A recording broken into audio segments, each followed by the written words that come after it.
ஓம் ஸ்ரீ குருப்யோ நமக. நன்றாக குருவாழ்க, குருவே துணை.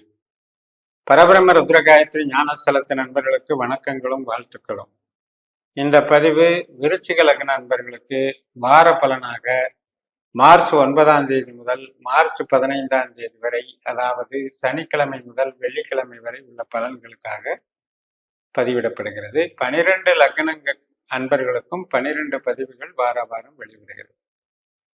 இப்ப இந்த விருச்சிகத்துக்கு கிரக நிலைகள் அப்படின்னு எடுத்துட்டீங்கன்னா, 3ஆம் இடத்துல செவ்வாய் கிரகம் இருக்கு, 4ஆம் இடத்துல சுக்கிரன், சூரியன், சனி, 5ஆம் இடத்துல புதன், ராகு, 6ஆம் இடத்துல குரு, 11ஆம் இடத்துல கேது.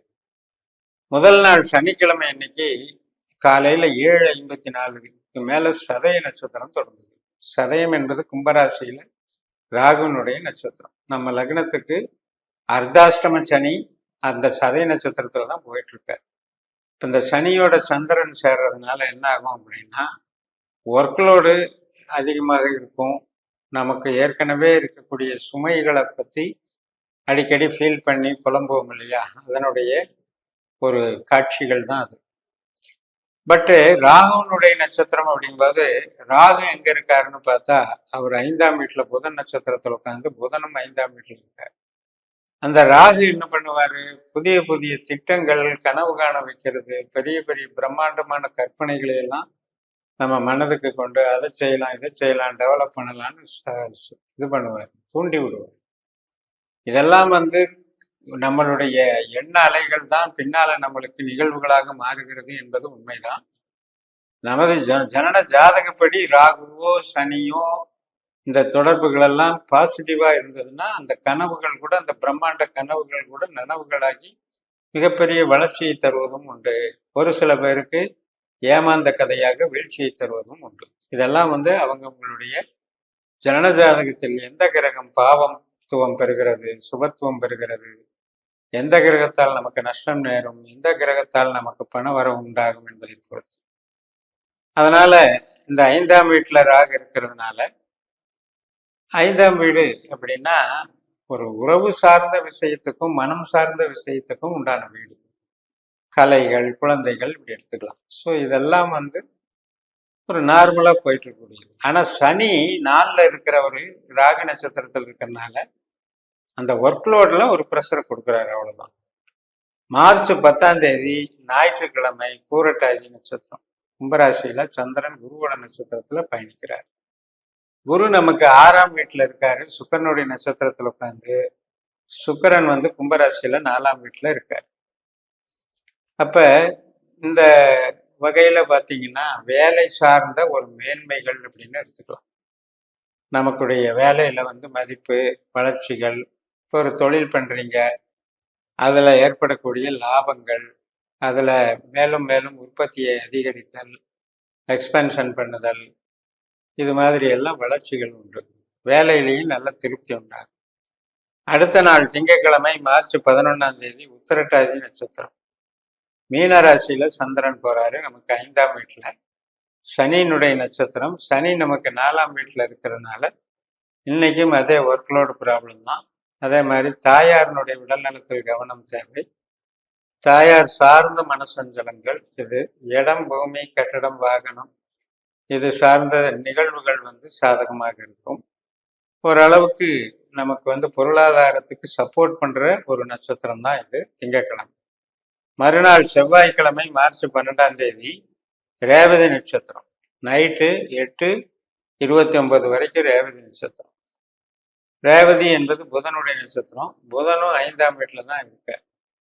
அப்ப புதன் சனியினுடைய நட்சத்திரத்துல இருக்கிறதுனால, சனி நமக்கு 4ஆம் வீட்டுல இருக்கிறதுனால வேலை சார்ந்த விஷயத்துக்கு நல்லா இருக்கு, உறவு சார்ந்த விஷயத்துக்கு நல்லா இல்லை அப்படின்னு பிரிச்சு பார்த்துட்டு நம்ம அதுக்கு தகுந்த மாதிரி நம்மளுடைய ஈடுபாடுகளை டைவெர்ட் பண்ணிக்கணும். இன்னைக்கு போய் ஃபேமிலி மெயின்டெனன்ஸ்ல போய் ரொம்ப ஆர்வம் எடுத்துக்கூடாது. அதே நேரத்தில் இருக்கிற வேலையில கண்ணும் கருத்துமா பார்த்தோம்னா அதுல ஒரு பெனிஃபிட் உண்டு. ஸோ அது வேலைக்கு நல்லா இருக்குங்கும் போது அப்படி பண்ணிடணும், உறவுக்கு நல்லா இல்லைங்கும் போது அந்த கான்செப்டை அதை அவாய்டு பண்ணிடணும். செவ்வாய்க்கிழமை நைட்டு 8:29 ரேவதி முடிஞ்சு அஸ்வினி நட்சத்திரம் தொடங்குது. அஸ்வினிங்கிறது மேச ராசியில சந்திரன் 6ஆம் வீட்டுக்கு போறார்.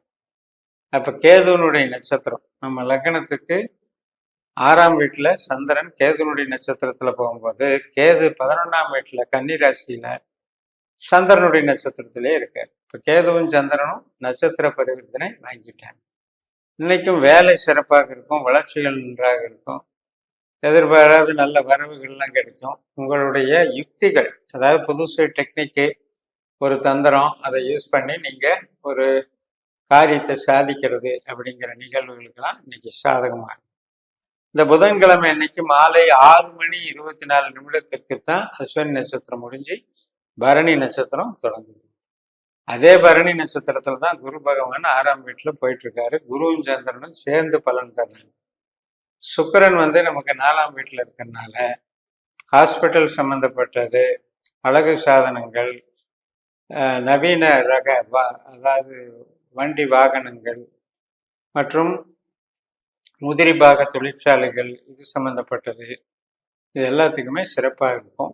நல்ல உற்பத்தி சார்ந்த துறையில் இருக்கவங்க, ஆடை ஆபரணம் போன்ற இண்டஸ்ட்ரியில் இருக்கவங்க எல்லாத்துக்குமே சிறப்பாக இருக்கும். இந்த பரணி நட்சத்திரம் வியாழக்கிழமை மார்ச் 14ஆம் தேதி மாலை 4:55 மணி வரைக்கும் இருக்கு.